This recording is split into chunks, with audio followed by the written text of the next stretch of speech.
Hey guys, how's it going? It's Chris here, and I'm going to try to record this video again because last time I recorded it, I just simply didn't edit it and then deleted the video. We are going to be going over my King of the Skull Servants deck. Now, King of the Skull Servants is one of my favorite decks to use, has been for a while. Mostly I use Dark Magician, a really annoying Banish deck if I just feel like, being a menace to people, as they have been to me in the past in this game. But I'm obviously, you can see here, I'm building a few decks on the side. I don't really stick to meta decks. I just don't feel like that's fun. But we're going to be going over King of the Skull Servants and the basic strategy surrounding it. So, obviously, this deck revolves around this card right here, King of the Skull Servants, and basically, his whole deal is when he's on the field, his effect is active where all King of the Skull Servants and Skull Servant cards in the graveyard multiply his attack by 1,000 for each. When he's destroyed by battle and sent to the graveyard, you can banish one other King of the Skull Servants or one Skull Servant monster from your graveyard and special summon it back to the field, but only if it's destroyed by battle, not card effects, which does kind of suck, but... And one thing you're going to see here is that King does not work super well by himself. He does need a little bit of support, and he doesn't really have much protection otherwise. Actually, right off the bat, we're going to go ahead and remove that card. I meant to do that before this, but yeah, so we're sticking with a big deck. 50 cards should be the minimum for this deck for a couple of reasons, but we'll get to that. So starting off, we have 3 copies of the regular Skull Servant.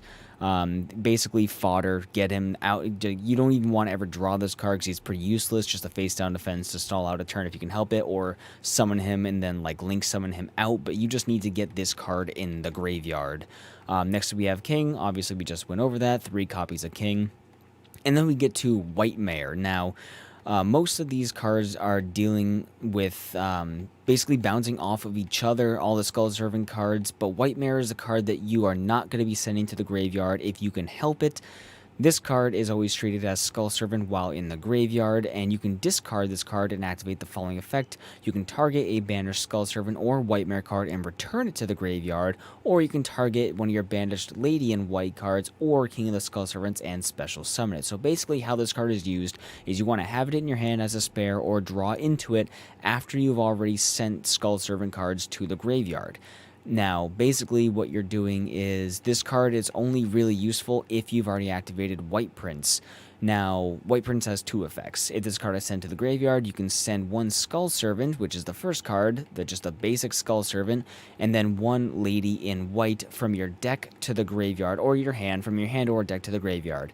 And that's his entire effect. So by getting White Prince to the grave, you already have 3 Skull Servant cards in the graveyard, giving him 3,000 attack if you get him out on the field. However, he has a secondary effect, where when he's in the graveyard, you can banish White Prince as well as 2 other Skull Servant cards from your graveyard in order to special summon King of the Skull Servants. Now that's minusing 3,000 in potential attack, but obviously you don't want to be using that until later in the duel when you have a bunch of Skull Servant cards already in the grave, or if you're comboing off of something like, where is it? Down here, Burial from the Different Dimension, where you can target those 3 cards as they're being banished and return them back to the graveyard and still summon your King of the Skull Servants. We'll get there. So, White Prince is not a card you want to be putting on the field, but it is a card that you should be discarding with any of the other discard effects we'll be getting to. But primarily what you're doing with White Prince is basically drawing it from the deck with White Baking. White Baking is the linchpin of this deck, if not for the King himself. Basically, you always want to have a White Baking in your hand, because when one of your Skull Servant cards is going to be going to the graveyard by battle or card effect, you can send White Baking from your hand instead, and it will protect them. You'll still take battle damage if you're going to be taking that, but it will protect them on the field for that one battle sequence. But when White Baking is sent to the graveyard, by any means, you can add 2 monsters with different names from your deck to your hand, except for another White Baking that are either Skull Servant or mentions Skull Servant on it. So, White Baking you're going to be sending to the graveyard for any variety of reasons, and primarily you would be taking a King of the Skull Servants from your deck and a White Prince, because the next effect this card activates after you draw those 2 is to discard 1 card from your hand. It can be any card, but you want to be discarding White Prince.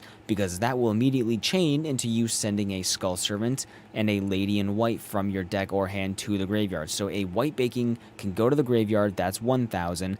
Then you add a King of the Skull Servants to your hand and then send a White Prince, that's 2,000. And then White Prince sends 2 more Skull Servant and Lady in White, which already puts the king that you just drew into at 4,000 attack minimum. Now with that, you have a bit of a buffer, because if you do have White Prince in the graveyard, like I said, you can banish itself and 2 other Skull Servant cards to bring out your king if you didn't draw into it. But on the other hand, if you have White Baking and you already have a king in your hand, or you're confident you're going to be, banishing to bring it out, you still draw your 1 White Prince, and then you can either draw a Lady in White. I wouldn't recommend it. I would recommend drawing a White Mare, because this will allow you, again, to either target a Skull Servant or White Mare that is banished and return it to the graveyard to boost your king's attack if needed, or target a banished Lady in White or King of the Skull Servants. Lady in White gets banished through the secondary effect of White Prince to summon King, and then you can special summon your King or Lady in White from the banished zone. Why is that relevant? Because if you have a King of the Skull Servants out, it is recommended to not summon Lady in White face down defense. Obviously, she has 0 attack and 2200 defense, but you want to be summoning her from the banish to get her face up defense on your side of the field, because Lady in White is the protector of your other level 3 or lower zombie monsters. All of your other zombie cards here, she is the protector. She keeps them alive. She makes it so they cannot be destroyed by battle, and they're unaffected by spell and trap cards effects, so they have to attack and destroy her first, or destroy her with a card effect in order to attack the other cards. So if you have King on the field and you use White Mare to bring your banished Lady in White back to the field, and then White Mare goes to the graveyard, boosting it by 1,000 and giving you protection. So all those cards bounce off each other. Just remember, the preferred sequence of discard is discard White Baking, add King, add White Prince, discard White Prince, discard Skull, discard Lady in White. That's how that goes. Obviously, next we have a Max C, and then we have Unizombie. Now, Unizombie is fun because you can throw him on the field and you can activate 2 effects the turn he's summoned, and each turn after that, should he survive. And you can basically increase any monsters on the field's level by 1, and then you can discard 1 card. So obviously for that, discarding White Prince or discarding White Baking for the best results. His other effect is the same thing, except you send a zombie card from your deck to the graveyard. And again, preferred to go to White Baking or go to White Prince. Now, do note, White Baking's effect, its discard effect, can only be activated once per turn. However, White Prince can be activated multiple times per turn. Keep that in mind. Next, we have Ghost Ogre and Snow Rabbit. Then we have 3 White Princess. Now, White Princess we haven't really mentioned at all in all of this, because she's not a card that you want to be discarding to give your king attack. She starts out with decent attack, no defense, but her effect basically is when she's normal or special summoned, you can send your White Prince from your deck to the graveyard, chain off that effect. Now, it does have a quick effect where when it's on the field, you can send the card from your hand or your field to the graveyard, and all current monsters on the field lose attack and defense equal to their own level and rank times 300 until the end of this turn. So if your opponent has a big Synchro or XYZ or Tribute special summon monster with at least 6 to 10 stars, this would be a good way for you to beat over them if your monster's attack are lower, if your king's not quite up to power enough yet, because all their star levels are 1. So they're only losing 300 while your opponent could be losing upwards to 3,000 should they have enough stars. Very useful. I usually keep a White Princess in my hand if my opponent's already special summoned a bunch of cards, so I can either reduce the amount of damage I get when they start attacking me directly or beating over my monsters because my defenses or my attack's not set up yet, or if I need to attack over their boss monster, I can send it to the graveyard, then normal summon my card while their monster is weak and I'm at full strength. A couple different ways to use it, but try not to discard White Princess through any of these effects if you can help it. She's served best by summoning or discarding from the hand.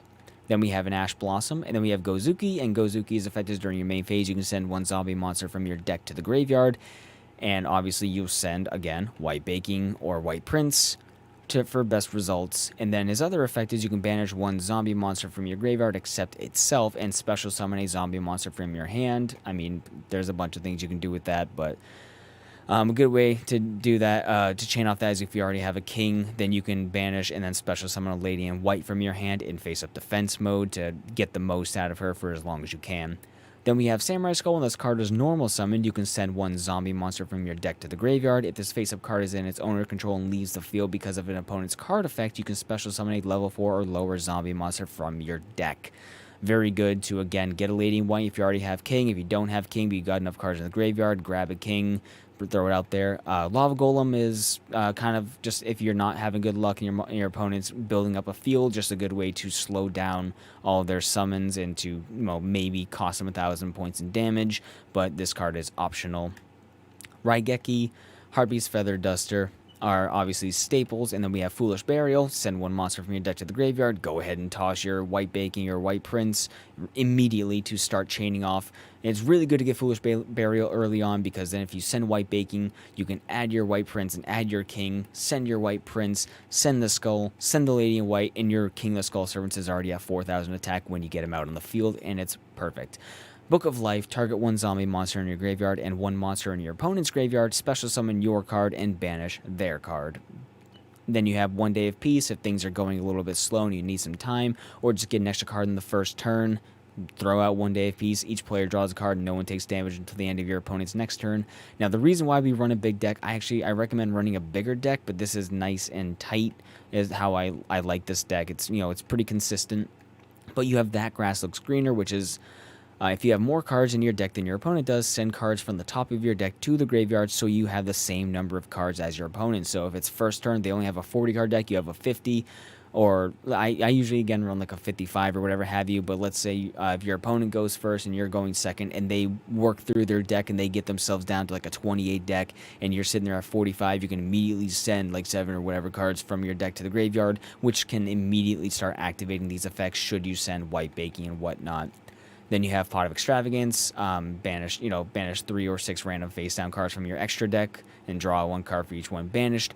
Because the extra deck you should fill with 15, but mostly you're only using a couple of cards unless you can find some better low-level zombie cards or, level 1 XYZ cards. And yes, I say XYZ, not XZs, get over it. Most of these are fodder cards except for a couple, but we'll get there.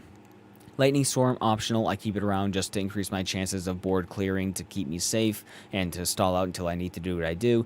Then we have Power of the Guardians. Now, I have Power of the Guardians here for a lot of reasons, but mainly to either keep my Lady in White alive or to keep King of the Skull Servants alive, because he does not have a lot of good protection. So this will, every time he engages in battle, gets a spell counter on it, and he gains 500 attack, defense, read spell counter. And if he would be destroyed by battle or card effect, you can remove a spell counter instead. Vampire Kingdom, all zombies gain 500 attack during damage calculation. You don't need to use a secondary effect. Soul Absorption, this is optional, but if a card is banished, gain 500 life points. Since, we get into the game, you start banishing cards for White Prince, then you can just gain a couple extra life points. I don't really recommend running it, but you can, and it does work, because then you can get Pot of Extravagance, whatever have you, if a card's banished with Book of Life. There's a few opportunities to keep your life points up if you need it. MST, staple, obviously. And then we have Burial from a Different Dimension. Target of the 3 cards, 3 banished monsters, return them to your graveyard. Basically, you're going to be using this in sequence with a White Prince. He banishes himself and 2 other cards, and then you can immediately chain, before the effect even resolves, put those back in your graveyard, and then White Prince will still summon King of the Skull Servants, and he will have not lost the 3,000 attack that you would be sacrificing by using that effect to get him out. So he gains that 3,000 attack back immediately, and you have those cards back in your graveyard. Twin Twisters, discard a card, then target 2 spell and trap cards in the field, destroy them. Obviously, discard one or the other if you need to. Zombie Power Struggle, target a zombie monster in the field until the end of this turn. It gains 1,000 attack or loses 1,000 attack. During your main phase, if this card's in the graveyard, you can shuffle one of your banished zombie monsters into the deck, and if you do, you can set this card but banish it when it leaves the field. Magical Cylinder, Dimensional Prison, just to keep up with the theme of banishing. Storming Mirror Force, Trickstar Reincarnation, best used if you go first and then your opponent goes second, you draw it on your first turn. It's excellent to just slow or disrupt their hand. Gravedigger's Trap Hole, and again, this also really works well if you go first and then you get That Grass Looks Greener, because that's an automatic 5 cards going to the graveyard. And then Solemn Judgment, Gravity Bind. Now, every card in your extra deck is basically fodder except for Sylvian Princess Sprite, Land Fornicus, or whatever you pronounce. That's if you get like 2 cards in the field, and if you like summon out a White Prince or and a King of the Skull Servant just to get them out there, you can link summon, send these to the graveyard, and start working their effects. And then I use mostly Vampire Sucker. If you attribute a monster for tribute summon, you can tribute a zombie monster your opponent controls, even though you do not control them, which does not really apply because we don't tribute in this deck.